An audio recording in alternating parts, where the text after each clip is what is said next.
opinar. ¿Qué tal? ¿Cómo están? Qué gusto que nos acompañan como todos los lunes para opinar en esta mesa en la que tengo el gusto de compartirla con Maite Noriega, con Víctor Hugo Hernández y con Raúl Frías Lucio. Saludos, compañeros, gracias por estar con nosotros en Para Opinar.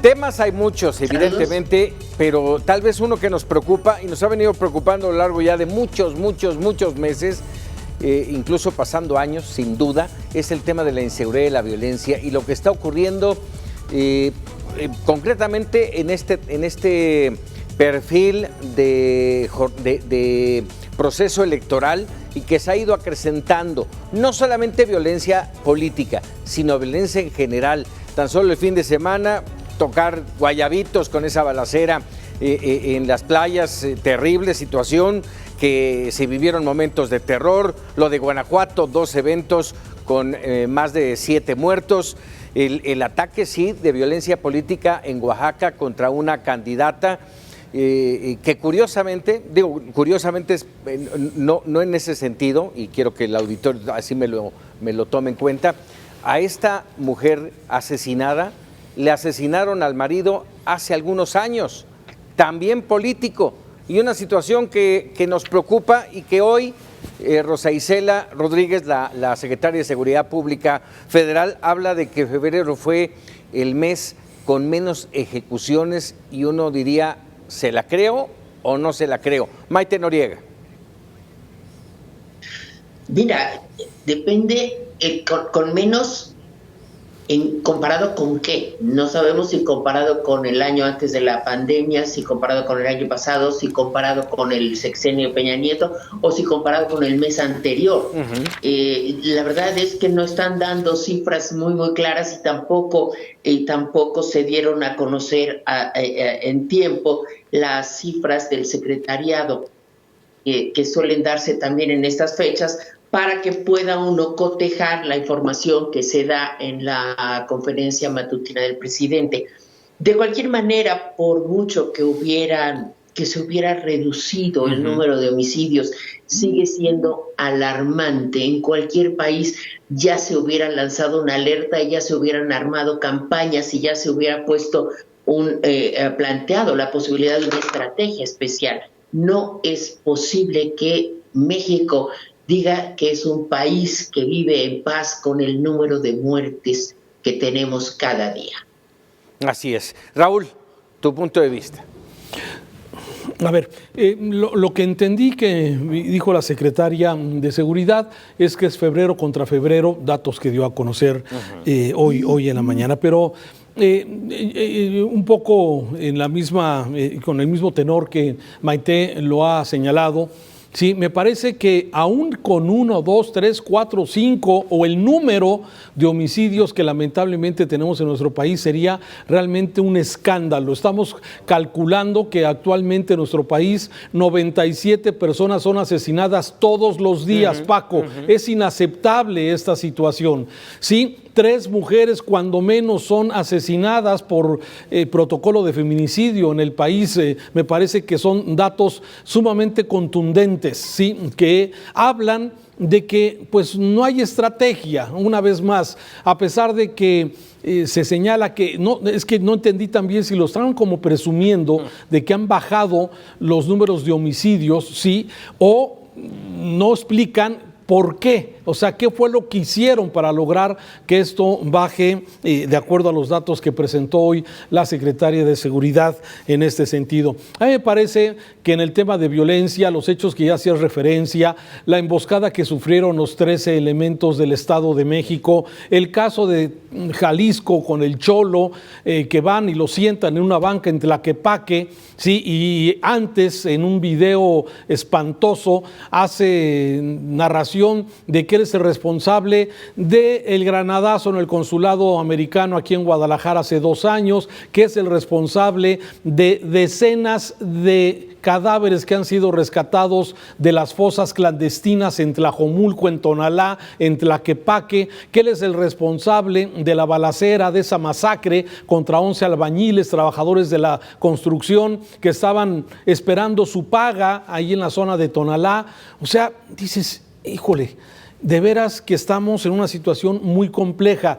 Entonces, la verdad es que nos pueden decir muchas cosas. Los datos del secretariado que se basan en cuestión de carpetas de investigación, pues también se puede decir que hay muchas investigaciones, muchas denuncias, pero el tema es pocos resultados, Paco, y de esto podemos abundar un poco más adelante. Sí, no son cuentas alegres, sin duda no hay de qué enorgullecerse con una situación de violencia como la que estamos viviendo y decir que estamos con menos violencia cuando justamente el mes pasado fue terrible, lo estuvimos narrando aquí, lamentablemente en Meganoticias, uno tras otra, las balaceras, los enfrentamientos, los homicidios.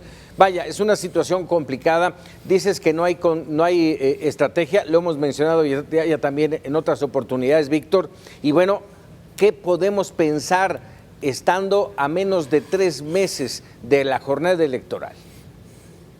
Bueno, aparte de lo que podríamos pensar es que esta violencia de la cual bien menciona Raúl y Maite va a terminar extendiéndose, de hecho ya se extendió también a la arena política, porque dentro de estos hechos violentos que hemos visto y que hemos dado cuenta todos los días, hay un buen número de candidatos políticos en activo, aspirantes, funcionarios, que han pagado con su vida la osadía de querer aspirar a un puesto de elección popular. Así es. Y bueno, podemos analizar cuáles son los motivos que tiene el crimen organizado, los delincuentes para llevar a cabo este tipo de ajusticiamientos. Pero yo quisiera regresar un poquito a lo que comentó Maite y Raúl en varios sentidos. Primero, sí hay estrategia, pero esta estrategia prácticamente es una estrategia fallida. Se supone que la estrategia es la Guardia Nacional.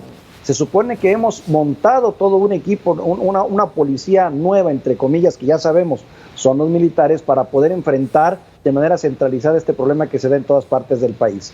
Que es una estrategia fallida, errónea, mal dirigida y que no ha dado resultados, bueno, ese es un aspecto. El otro, en cuanto a lo que Maite dice, que conmocionan y que crean mucho ruido. Esto en otro país obligaría a la renuncia de cualquier funcionario de alto nivel.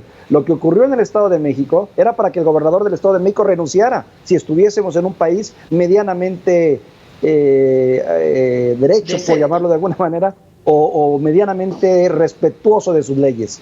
Es inconcebible que un número tan alto de elementos policíacos pierdan la vida. 1, la responsabilidad de las autoridades estatales. 2, el desprecio, no desprecio, cuando menos la facilidad con que olvidamos cuando un policía muere. Es increíble también en este país cómo la indignación hacia un policía que fallece no pasa de un día y no pasa de una nota de interiores. Eso es muy lamentable y habla de un problema estructural muy de fondo. Y el último punto con el que termino mi aportación, normalmente también debemos de entender que son los crímenes de alto impacto como este del Estado de México los que realmente simbran a una sociedad y que se siguen presentando. Nos podrán decir nuestros gobernantes que un delito más, un delito menos, pero mientras vemos estos delitos de alto impacto que son auténticas masacres, no podemos decir que estemos bien. Así es. A ver, en el anuncio que se hizo esta mañana decían el homicidio doloso se redujo 5.3% y se concentró en 6 estados. Guanajuato, Baja California, Jalisco, Estado de México y Chihuahua y Michoacán. Y dicen, en esos estados, bueno, no lo mencionaron así, pero en algunas entidades no hemos podido reducir. Claro, pero no solamente en esas 6 entidades, en todo el país la situación es un polvorín. Lo hemos mencionado aquí insistentemente, Maite. Sí, mira, seguimos hablando de Guanajuato, por ejemplo. ¿Desde cuándo estamos hablando de la violencia en Guanajuato? Yo esperaría que ya hubiera una estrategia del gobierno federal con el gobierno estatal para ver por qué está siendo tan violento Guanajuato. ¿Qué vamos a hacer para combatir el crimen en Guanajuato? Entonces, esto no puede ser que sepamos. Es como cuando vas a levantar un acta ante el Ministerio Público y te dice, a ver, ¿por qué anda usted circulando en la Doctores si ya sabe que ahí matan? Entonces, no puede ser que pase esto, ¿no? Que ya sepamos que Guanajuato es un polvorín, que Baja California es un polvorín y que nada se haga para controlarlo, porque además está en riesgo la vida de los ciudadanos de esos estados. Y la función primordial del Estado es preservar la vida y el patrimonio de sus ciudadanos. Si no sirve para eso, no sirve para nada. Sí, bien lo decía el jefe del Comando Norte, si no mal recuerdo, la semana pasada hablaba de que entre el 30 y el 35% del país estaba... ¿Del territorio? Del territorio, sí, estaba cooptado por el crimen y el presidente se suele decir, eso es falso. Pero incluso yo creo que el jefe del Comando Norte se quedó corto. Raúl. A ver... Y a ver, no nos gusta que los gringos nos digan qué pasa en nuestro país, esa es una realidad. No nos gusta, Paco. Pero si no nos lo dicen de aquí adentro... Sí, por eso, pero entonces presentas evidencias, ¿sí? A ver, puede estar, entiendo que los del Comando Norte pues deben de tener un diagnóstico de lo que pasa en el país y lo que pasa con su vecino del sur, ¿sí? Y saber qué está pasando, porque para ellos el tema de seguridad de su país, sí, se extiende a Canadá y se extiende a México. Digo, eso es evidente. Entonces, ellos deben estar observando lo que está pasando en nuestro país, lo que está pasando con los diferentes cárteles, con las confrontaciones que hay de los grupos criminales y que van dejando esta estela de muerte y de dolor a lo largo de la República Mexicana. Pero para que el presidente diga que es falso, bueno, sacas la evidencia, dices, bueno, es falso porque el señor nos está diciendo esto, o aquí están los datos, aquí está la información. Lamentablemente desde el atril presidencial se dicen tantas cosas que son falsas, que son mentiras, que son medias verdades, que simplemente se utiliza esa narrativa para descalificar pues a cualquiera. Y esto de alguna forma en el tema de seguridad me parece que es evidente, y lo has dicho. A ver, aquí hablábamos de Jalisco, de la confrontación que hay entre cárteles de diferentes incisiones que se han dado, el cártel Jalisco Nueva Generación, que están confrontados y está generando este baño de sangre en algunas partes de Jalisco, pero igual está, como ya se comentó, Guanajuato, igual también está la zona de Baja California, en Tijuana, y hay muchas partes de la República Mexicana que están padeciendo de esto. Afortunadamente, me parece que hay entidades que se salvan un poco de esto, como es Yucatán, que las personas, incluso el número de actas que se levantan son mínimas respecto a lo que pasa en otros puntos del país, pero lamentablemente hay mucha evidencia con muertos, con confrontaciones, con masacres, ¿sí?, de que los grupos criminales se han movido a sus anchas, Paco, excepto arroces negros como el que vimos ayer allá en Guayabitos, donde el ejército logra la detención de un sicario, sí, que lo detienen, y que la verdad vemos con gusto la sociedad de que estas cosas pasen, sí. Pero lamentablemente hemos visto a los delincuentes armados hasta los dientes, se mueven a la 1, 2, 3 de la tarde, entran a restaurantes, van en convoys con camionetas de lujo, en fin, y no se ve esta reacción que de alguna forma debería de existir. Es mi punto de vista. Coincido contigo, nos da gusto cuando detienen a uno de estos personajes, pero la realidad es que, por una parte, eso tampoco habla de una estrategia, no es un triunfo, y la otra es que la capacidad de estos grupos criminales, de los cárteles, de reorganizarse de inmediato, no pasa ni una hora sin que ya estén organizados con un nuevo líder al frente, nos habla de la capacidad que tienen para pisotear a la autoridad mexicana, Víctor. Estado de México, Baja California, Chihuahua, Sonora, Jalisco, Veracruz, Guerrero y Zacatecas son los estados más calientes en este momento. Caray, yo creo que rebasa con mucho el 35% que dicen los americanos, que también lo pondría en tela de duda. Digo, lo que obedece la narrativa de los gringos es otra, ¿no? Pero en eso creo que sí tienen razón y creo que se quedaron cortos. Ahora, en cuanto a por qué se han salvado algunos estados y otros no, más bien es porque así lo ha querido el crimen organizado. No porque se hayan hecho programas especiales, sino porque simplemente no están en el ámbito de su incumbencia esos estados, en el ámbito de sus intereses. Más bien es donde ellos sienten que está el negocio, ahí se ponen con toda la impunidad del mundo, y cuando quieren desatan la violencia y la desatan a los niveles que desean, alcanzando a quien quieren alcanzar, porque no hay absolutamente nadie que esté libre de un hecho de esto. Lo acabamos de ver con el exgobernador de Jalisco, ¿no?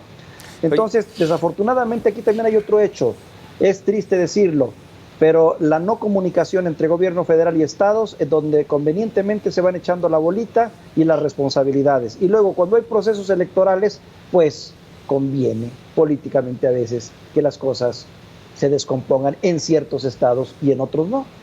Oye, me quedé y quiero comentarlo contigo, Víctor, y evidentemente con Raúl y con Maite. Hace un momento dijiste, sí hay estrategia, fallida, pero sí hay estrategia. Yo pregunto, y le pregunto también evidentemente al auditorio, a Raúl, a Maite, ¿la estrategia es simple y llanamente la integración de una Guardia Nacional parchada, porque ha ido a empujones generándose y destinada finalmente y hoy de nueva cuenta a vigilar la frontera norte y sur de México para evitar el paso de migrantes?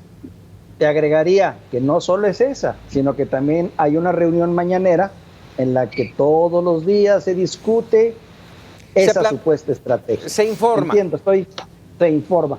Pero se supone que todos los días el primer asunto que se atiende en este país son esas reuniones mañaneras. Y cuando le preguntas al presidente, oiga, ¿por qué están tan malas cosas? Nos reunimos a trabajar todas las mañanas. Pues los resultados no se ven. Ahí no se ve. Raúl, Maite, comentarios sobre esto. Sí, yo también me he preguntado de qué hablarán. ¿De qué hablarán? Sí. Bueno, mejor me callo. Adelante, Maite. Oye, a ver, hay que recordar, pero me parece muy adecuado, de qué hablan todas las mañanas a las 6 de la mañana, pero a ver, hay que acordarnos, es que a veces nos va pasando el tiempo, ya estamos entrando, digamos, a la mitad del sexenio del presidente López Obrador, y se había ofrecido que en 100 días, que en 3 meses, que en un año, ¿sí?, a través de la estrategia de los programas sociales, de acusar a los delincuentes con sus mamacitas, donde también había señalado que ya no se iba a perseguir al crimen organizado, no se iba a perseguir a los delincuentes, que todo eso iba a cambiar. Y su estrategia, lo único que se había planteado en aquel entonces, lo recuerdo muy bien, luego de los foros de pacificación y de los foros con las víctimas, que fueron un fracaso en aquel entonces, en donde muchos de las personas esperaban, bueno, pues un castigo a los homicidas, y el presidente pues vino y llegó con la propuesta de que, pues de perdonarlos, amnistía, era lo que se decía en aquel entonces, ustedes lo recordarán. Y bueno, pues esto finalmente ni ha parado, ni ha detenido, ni ha frenado a los delincuentes que siguen moviéndose a sus anchas. Y si en algunas entidades no hay conflictos, es porque hay algún grupo predominante del crimen organizado que es el que tiene el control de la plaza, y eso le da esa paz narca, como se conoce algunos estados como Sinaloa, como quizás Nayarit, quizás algunos otros, porque bueno, pues hay un grupo predominante y que es el que mantiene, digamos, el control de las cosas, Paco. Sí. Maite. A mí esto me parece muy grave, lo que dice el Comando Norte. Dice, 35% del territorio mexicano está en poder del narco. Y no quiere decir nada más que se peleen entre ellos y tengan ahí sus bodegas y sus laboratorios y sus tienditas. No, ya desplazaron al Estado. Ellos son los que deciden quién vive y quién muere, ellos son los que deciden la seguridad o la inseguridad, ellos cobran impuestos. En el momento en el que ellos cobran impuestos, el Estado dejó de estar ahí y el Estado deja de funcionar en esas entidades. Entonces no es nada más como decir, no es cierto, demuéstrenlo. Yo trabajé un tiempo en la PGR y me acuerdo que me decían los ministerios públicos que no podían ir a Reynosa si no era acompañados con agentes de la Marina, porque al ejército le tiraban a matar. No había manera de que ellos pudieran entrar si no era con personal de la Marina Armada de México. Y entonces te das cuenta de que el Estado, la Procuraduría General de la República, no podía circular por las carreteras de Tamaulipas si no era escoltado por personal de la Marina, y no podrían hacer mayores diligencias, tendrían que estar un par de horas y salir corriendo. ¿Por qué? Porque las plazas están tomadas, porque tienen halcones, porque cobran impuestos, porque tienen vigilancia, porque tienen seguridad, porque no permiten que nadie se mueva si no es con su consentimiento y permiso. Sí, sí, sí. A mí me gustaría, antes de irnos a un corte, me gustaría tocar un punto más, el tema de la violencia política. Estoy viendo un estudio que presentó ETELEC, esta casa de análisis. Consultora, sí. Así es, y hablan de que de septiembre del 2020 a marzo de este año, que aún no termina, el indicador de violencia política en México marca 238 agresiones contra personas políticas, con un saldo de 218 víctimas de diversos delitos, de los cuales 166 hombres, 52 mujeres, y hace la aclaración, 61 personas políticas fueron asesinadas, 18 de ellas aspiraban a puestos de elección y eran de la oposición al alcalde en turno. Específicamente muertos en los municipios. Y es una situación que todavía... ¿Sí, Maite? Sí, que mucha gente dice es que es la delincuencia organizada. Parece ser que no, ¿eh? Lo cual pone un punto rojo, una alerta, porque, insisto, faltan poco menos de 3 meses para la jornada y las cosas pueden, y ya lo platicábamos en su momento con Luis Carlos Ugalde, que también nos hablaba de este tema de la violencia política, y esto puede incrementarse, Raúl. Sí. Claro, se puede incrementar porque, estamos en el peor de los tiempos. Es plata o plomo finalmente, ¿sí? Y eso es una desgracia porque muchos de los políticos, muchas de las presidencias municipales, como tú sabes y como se ha informado y como se ha dado a conocer, muchas de las policías municipales, sus directores los ponen los criminales, los narcos, ¿sí? Y esto, pues el presidente municipal, sí, o está de acuerdo o deja que hagan. Entonces, estamos en el peor de los mundos en esa situación, porque este incremento en la violencia que has estado narrando, y que la vemos como lo que pasó en Oaxaca con la candidata del PAN y como ha sido con muchos de los candidatos en diferentes puntos de la República Mexicana, pues es exactamente eso. Pudiera ser el crimen organizado, pero también pudieran ser adversarios políticos. Y en medio de esta ensalada,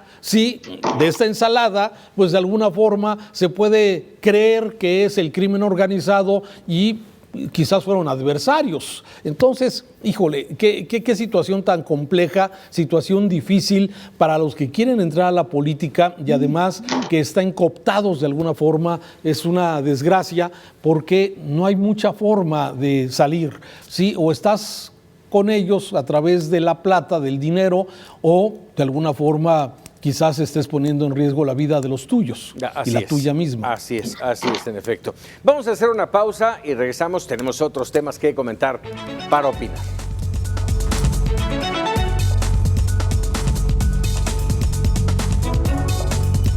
Ya estamos de regreso para opinar. Otro tema que llama poderosamente la atención, lo ha llamado desde hace ya varias semanas, es esta reforma a la ley eléctrica aprobada por las cámaras y puesta en vigor, y mencionar que hasta hoy son ya 12 suspensiones definitivas dictadas por el juez Juan Pablo Gómez Fierro de los 33 amparos admitidos, y esto ha generado toda una polémica, sí, ha generado reacciones del presidente señalando que si no es por esa vía será a través de la Suprema Corte o incluso cambiando la Constitución. Una situación que se va complicando cada día más, con más suspensiones definitivas, Víctor.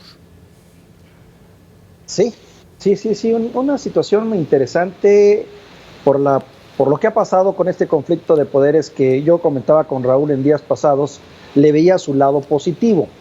Al final del día estábamos acostumbrados a que este tipo de querellas y de enfrentamientos se dieran en lo oscurito y se dieran también a veces con arreglos ajenos a la opinión pública, ajenos a la sociedad, y con arreglos en donde incluso, debo suponer, habría también mucho dinero, pero nosotros, el ciudadano promedio común, no tenía acceso. Hoy por lo menos, pues hay una confrontación que yo la veo sana. Le comentaba yo a Raúl, vivimos en un país en el que le tenemos miedo a la discusión, y creo que la discusión es válida. La discusión no es sinónimo de pleito, la discusión no es sinónimo de enfrentamiento, te debo destruir. No, es de ventilar los problemas que tenemos. Y en ese sentido, creo que sí es positivo esta confrontación entre un poder, el poder ejecutivo y el poder judicial.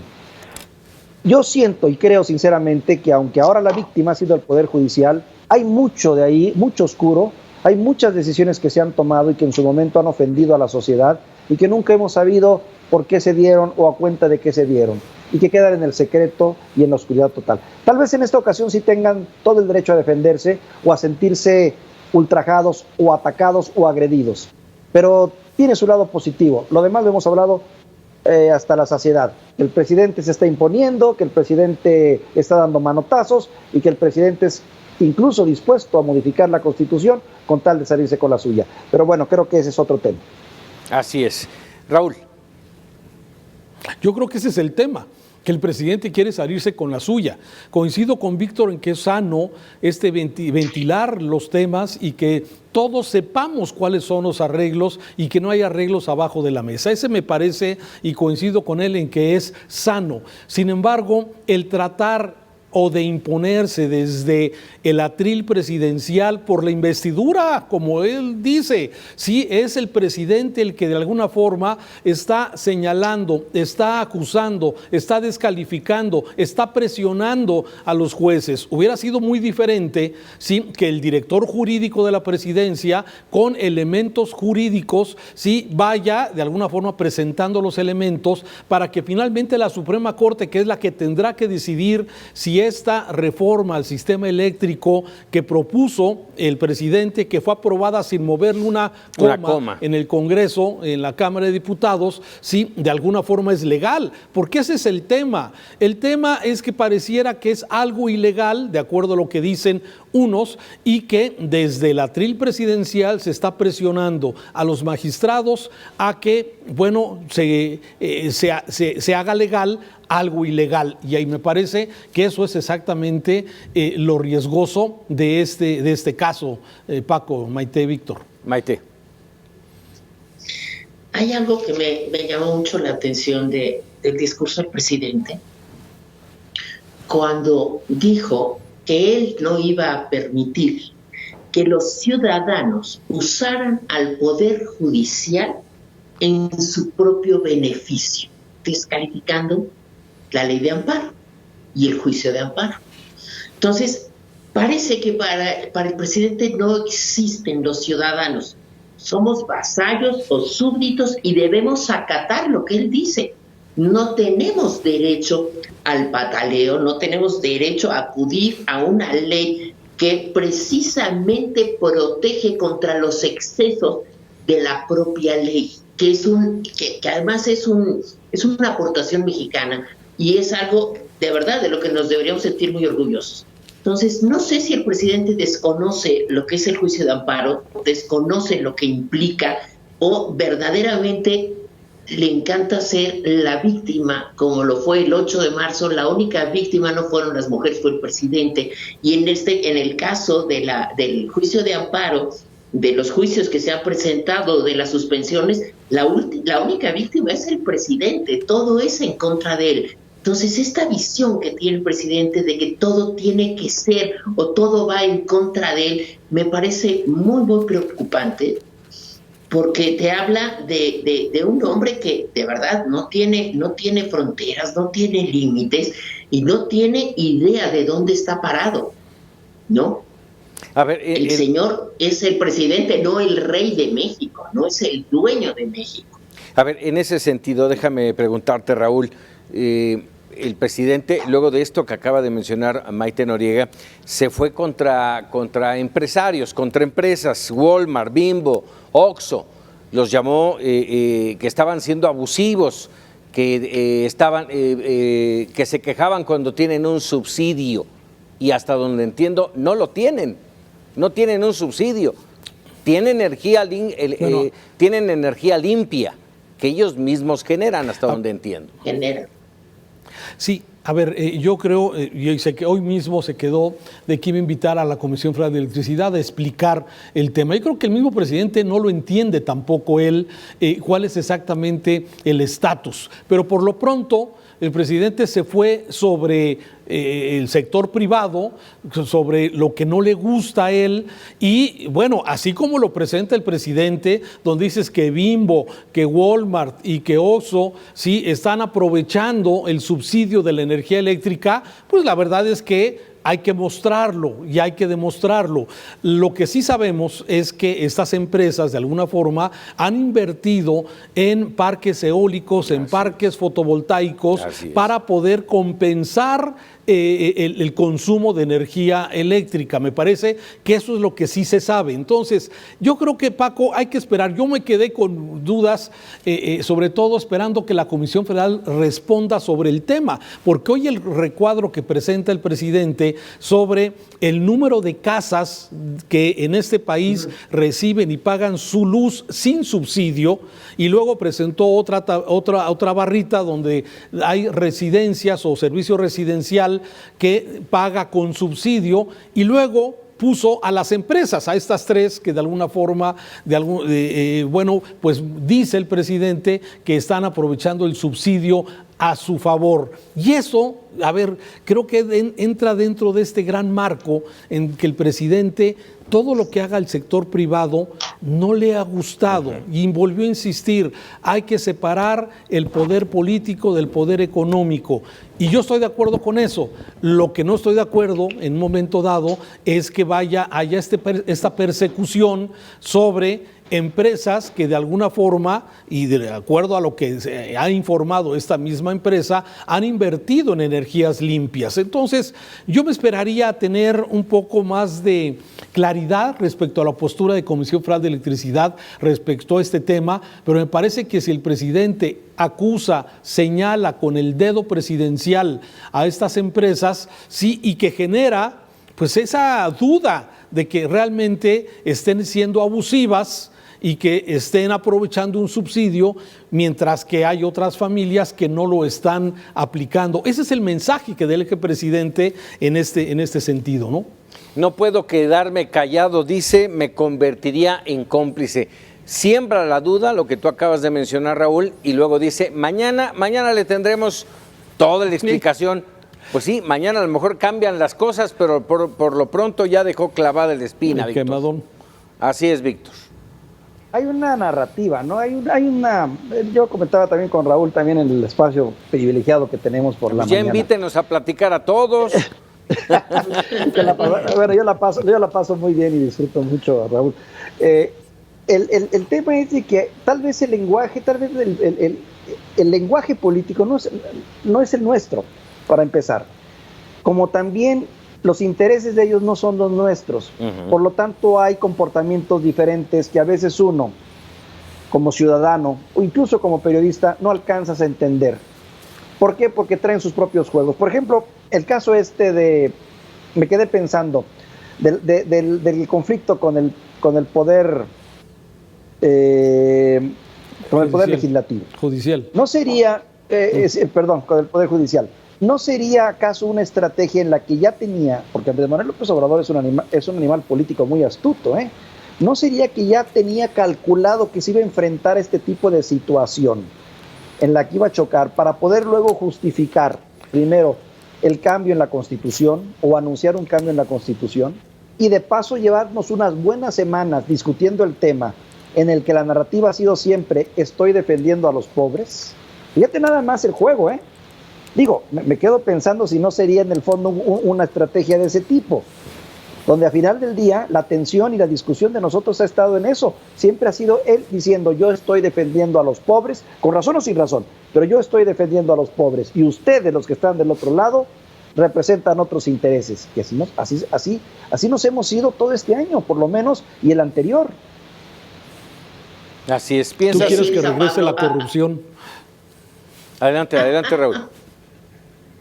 No, le decía a Víctor, es que tú quieres que regrese la corrupción. Eso sería el discurso del presidente. Ese sería el discurso. Y perdón, nada más para meter un poquito el desorden también, con todo el cariño que le tengo a Maite. No me puedo, ahora sí, como dicen, mi pecho no es bodega, y aquí me tienes para poder hacer el comentario.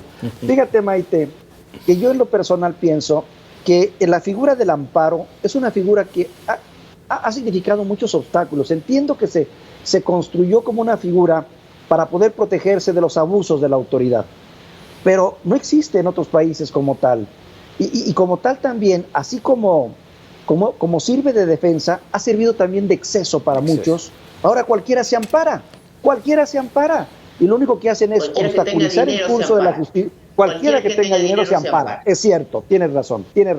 Se ampara. Y puede extender su pleito años y años y años. Y te das cuenta de lo que eso significa en crecimiento, en progreso, en cambio. Esa es la crítica que yo le hago al amparo como tal, y que podríamos dedicarle un programa completo a hablar sobre el derecho de amparo. Así es. Y todos los excesos son malos. En este caso sí, puede haber quien lo lleve al exceso. Sabemos quién es el rey del amparo en materia de telecomunicaciones en este país, y sabemos quién se dedica a esto y quién tiene los mejores abogados de amparo, y sabemos de qué se trata esto. Por supuesto, no todos, ojalá todos tuvieran derecho al juicio de amparo, que es algo que no sucede en México. Es muy caro el juicio de amparo. No cualquiera se ampara. Y hablando del discurso de los políticos, a mí me llama mucho la atención, el presidente incendia por acá en las matutinas, y después tienes a Ricardo Monreal planteando una serie de iniciativas de ley que son de locos. Hoy acaba de proponer castigar a las personas que fumen en su coche. Entonces dices, ¿de verdad en qué país viven? No se dan cuenta de cuáles son las carencias, cuáles son las debilidades de la patria, cuáles son los problemas de la patria, como para pensar si te castigo o no si fumas en tu coche, que es tu propiedad privada. Distractores, entonces, Maite. De verdad, exactamente. Entonces te das cuenta de que por acá armo los incendios y por acá yo armo cortinas de humo. De eso se está tratando este juego, mientras, por ejemplo, se anuncia antes de la elección que van a subir las pensiones después de la elección. Ahí vamos, Maite, no te me adelantes. Vamos a un corte, regresamos para opinar de las pensiones.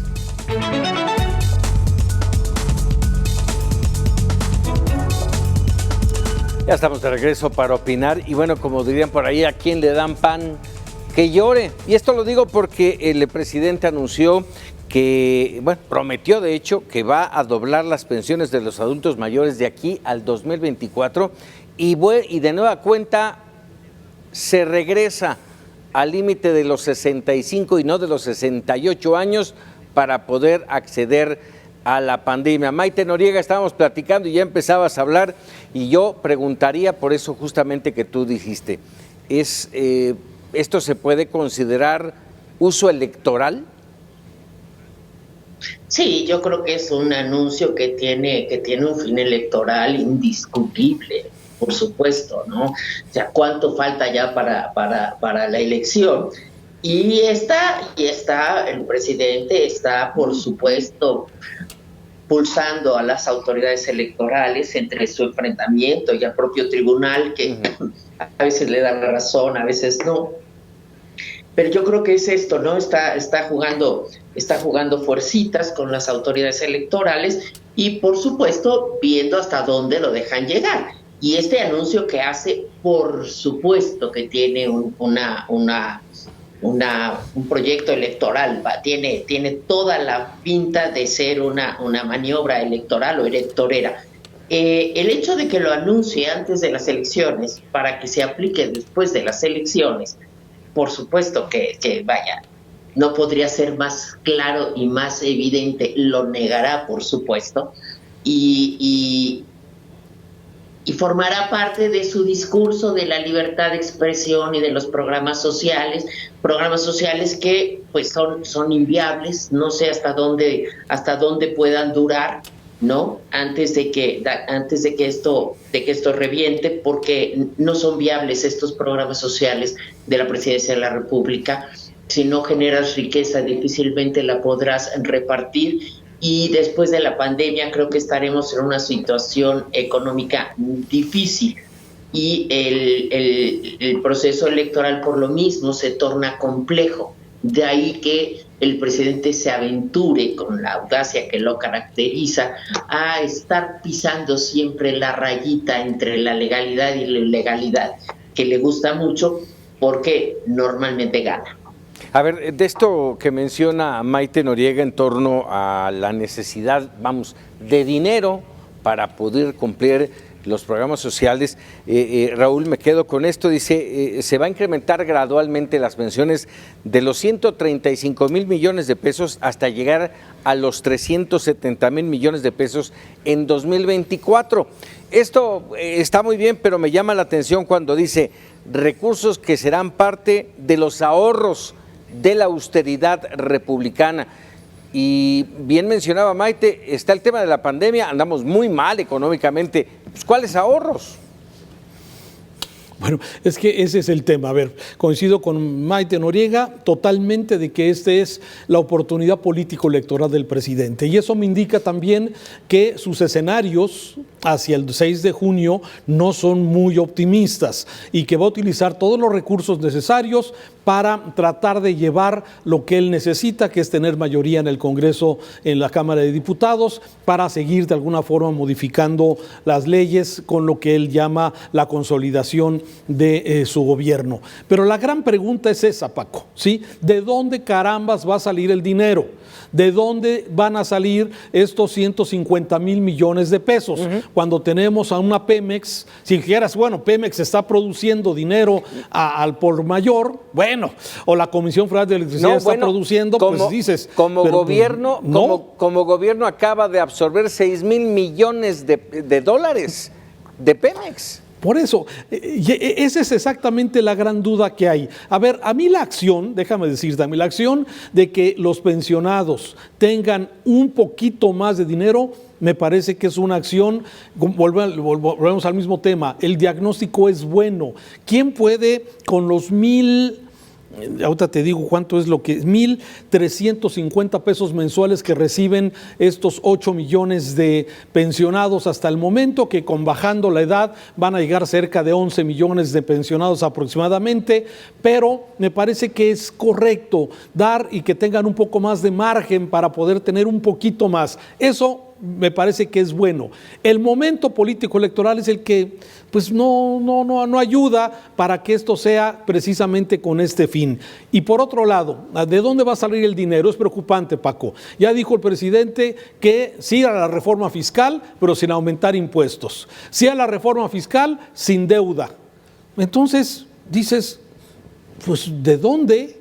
Cuando exactamente tenemos estos grandes hoyos económicos para poder de alguna manera hacer frente a ese problema que aparte va caminando, porque la edad de los mexicanos todavía está entre los jóvenes, pero esa pirámide se va a invertir en muy poco tiempo y va a haber mucha presión, como ha habido en otras naciones, sobre el tema de pensiones. Así es sin duda. Víctor. A ver, ahí voy otra vez con el desorden, pero creo que es importante. Sí, coincido con Maite y coincido con Raúl. Evidentemente es un tiempo es una decisión electorera con todo el tufo. Pero además, bueno, en este país dime qué decisión no es electorera y en qué momento no estamos en elecciones en puerta, ¿no? Un año sí y el otro también. Siempre habrá ese calificativo de decisión electorera o electoral, por lo que venga en puerta. Pero en fin, sí tiene, sí lo es. Además, con datos medio engañosos que ya se habían dado a conocer tiempo atrás, con decisiones que ya se habían tomado, que hoy nada más se les da una, como se dice comúnmente, una chaineadita y las vuelve a aventar al ruedo, ¿no? En fin, sí es electorero. Sin embargo, difiero de Raúl y de Maite en varios sentidos. Uno, sí era una bomba, es una bomba política, una bomba social el tema de las famosas pensiones. Había que entrar de una u otra manera, y si es una cuestión de justicia social, definitivamente, ¿no? Podremos ponernos a discutir si la forma, el método, etcétera, pero que había que atacar por elemental justicia social de muchos que, pues ya sabemos, los datos los acaba de dar Raúl, ¿no? Dos, temor del presidente ante el próximo proceso electoral. Bueno, la última encuesta pone a Morena con un 64%. Y de las encuestas, y los más cercanos contendientes andan en el orden del 17%. Claro, las cosas pueden cambiar una vez que comience la contienda electoral, y ese puede ser un motivante para haber hecho ese anuncio, ¿no? Ahora, ¿de dónde van a salir de dónde pueden salir los dineros? Hay formas. Por ejemplo, ¿qué te parece si le ponen más, si le dejan más obligaciones a los estados? Que por cierto reciben un 89% de recursos federales. y solo levantan un 11%. ¿Qué te parece si el presidente les da la contraorden y les dice a partir de ya, pónganse a jalar impuestos? Esa puede ser una. Dos, que cambie las reglas del Banco Central, que en lugar de nada más controlar la inflación, genere dinero también para proyectos. No estoy diciendo que sea lo correcto, no, pero que son opciones. Otra tanta que estaba yo analizando con detalle, que pudiera también funcionar, se me va, fíjate que la tenía anotada, pero bueno, con esas dos me quedo, ¿no? Pudieran ser decisiones que se tomara, que se hicieran efectivas y que pudieran generar recursos extras, ¿no? Bueno, cargarle a los estados, bueno, en primer lugar no tienen ni siquiera la infraestructura para poderlo hacer, la gran mayoría. No lo hacen precisamente por esa falta de capacidad, así lo entiendo, Raúl. A ver, la tenencia siempre es un ejemplo de que los estados pueden de alguna forma cobrar, y hay que recordar que el tema de la tenencia, que tuvo su origen en una idea que seguramente ustedes se acordarán, allá por los 60, 68 para los Juegos Olímpicos, y que se quedó ya como un impuesto. También en temas político-electorales se dejó de cobrar en muchas entidades la tenencia, que dejó de cobrarse. Pero esa siempre existe. Cada año en los presupuestos de cada estado siempre aparece ese signo de interrogación. ¿Realmente el político se va a animar a aplicar tenencia o aplicar otro tipo de impuesto? Porque sí, de los impuestos federales me queda claro, Paco, que no hay la capacidad, como ya se ha intentado con esa idea federalista de algunas entidades, de hacer este cobro de impuestos. No, hablo de nuevos impuestos. Yo no veo esa, esa oportunidad en que los estados cobren un dinero, un impuesto para pagar las pensiones federales. No lo veo, pero bueno, puede ser. A ver, estamos viendo, es que yo encuentro dos escenarios para terminar con mi comentario. Una, en que en México vamos a tener una recuperación mejor de la esperada, pero por el comportamiento de la economía de los Estados Unidos, que nos va a empujar, que nos va a jalar y que nos va a, de alguna forma, a activar la economía en nuestro país. Tenemos un gran reto, porque hoy daba a conocer el INEGI, por ejemplo, el dato de negocios cerrados. Se cerraron 1 millón de negocios y quedaron 400,000 vivos.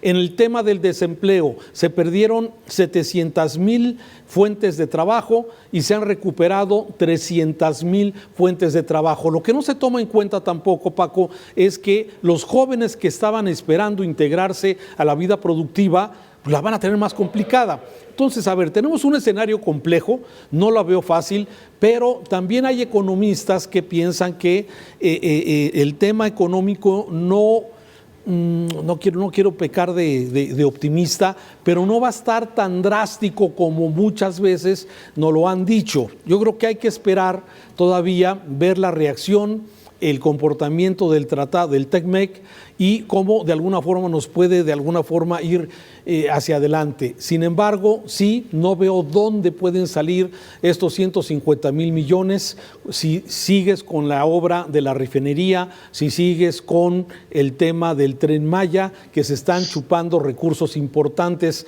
para esto. Pero bueno, son los programas emblemáticos del presidente, y los 500,000 millones de ahorro por evitar la corrupción que ofreció el presidente, yo creo que ya no lo hemos gastado 2 o 3 veces.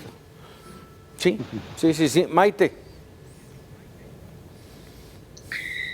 Creo que tiene razón en lo que dice Raúl. Y sí, de acuerdo a las opciones que plantea Víctor Hugo, parecen lógicas, y de ese modo no es que se recaude para las pensiones de los viejitos, se recauda para el propio Estado, con lo cual la Federación deja de enviar ese dinero y se puede aplicar para otras cosas.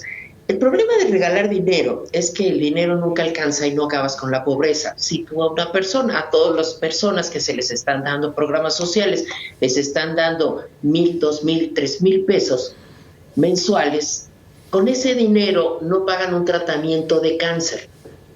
Lo que tienes que ofrecerle a la gente para sacarla de la pobreza y para terminar con las diferencias y las inequidades es crear servicios. Los servicios igualan, los servicios permiten que los pobres más pobres tengan la atención que solamente tienen los ricos. A lo mejor no en el Ángeles, pero sí en el Seguro Social o sí en el ISSSTE.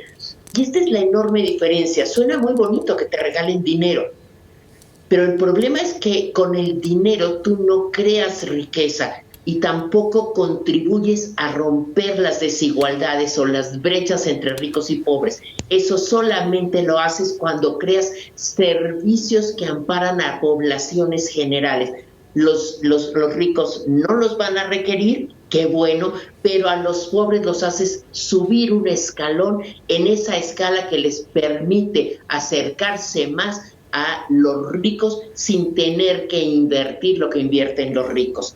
Eso es lo que yo le discutiría a esto. Me parece muy bien que se le dé a los adultos mayores esta ayuda. Me parece bien que se recorte el tiempo, porque me da mucha risa. La gente le dice, estamos pugnando por vivir más años, pero cuando la gente crece ya no tiene dónde trabajar. Entonces, si tú retrasas el tiempo en que le vas a dar una pensión, tienes a las personas de verdad sin recursos durante muchísimo tiempo, cuando no tenemos un sistema de residencias gubernamentales, no tienes un sistema que permita la asistencia social, que permita la atención de los adultos mayores, no tienes residencias de día para adultos mayores que sean de servicio público. Entonces, me parece que está bien, no va a alcanzar, y la meta o el objetivo que supuestamente se persigue es falso, y por lo tanto, esto de primero los pobres queda en última fila. No van a salir de pobres, no les vas a dar unos mejores servicios y no vas a generar la riqueza que pudiera permitirte con el tiempo romper con este sistema de desigualdades. Terrible situación. Nada más para rematar esto que hablabas tú de los pobres, en el informe que dio a conocer hace unos días la CEPAL hablaba de 22 millones de nuevos pobres en América, de los cuales la mitad... Sí, se diluye la clase media. Sí, la mitad de ellos mexicanos, la mitad de esos 22 millones. Pero bueno, vámonos rápidamente con los memerables.